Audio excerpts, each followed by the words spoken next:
Oshib qolgan oshinglar bo'lsa, tashlab yuborishga shoshilmanglar. Qayta ishlaymiz o'rtoqlar. Ha, to'g'ri eshitdingiz, qayta ishlaymiz. Ko'rib turganingizdek, ozgina oshib qolgan oshim bor edi. Ustiga yana ozgina oshib qolgan jizzalar bor. Xullas, to'plab qo'yganman-da.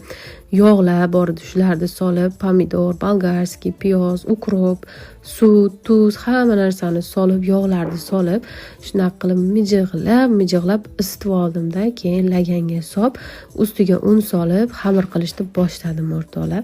Yumshoqqina, chiroylikgina xamir qilasizlar, nonga qilgandaqa, juda ham zo'r non bo'ladi o'rtoqlar.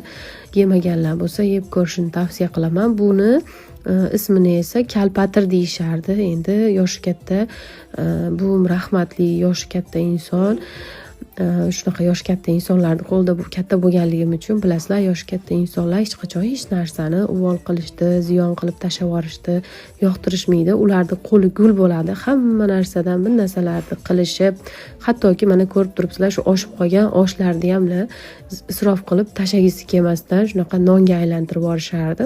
Mana shu narsalarni ko'rib katta bo'lganligim uchun men ham o'zim shu narsalarni hozirgacha davom ettirishga harakat qilaman. O'zimni uyimda, o'zimni ro'zg'orimda ham isrof qilib tashlab yuborgandan ko'ra shunaqa qilib yumshoqqina qilib, non qilib, mazza qilib yeb olgan yaxshi. Albatta bu faqatgina oshinglar bo'lsagina qilishinglar shart emas. Boshqa vaqtda ham oshinglar bo'lmasa ham o'sha pomidor, bolgarskiylarni to'rg'ab, o'sha solgan mahsulotlarimni solib, sutlarni qo'yib, go'shtlarni solib, yaxshilab xamirni qilib, shunaqa non qilsanglar ham juda ham zo'r bo'ladi. Tandirga yopilsa yana ham zo'r bo'ladi. Lekin endi biz shahar sharoitida tandir yo'q.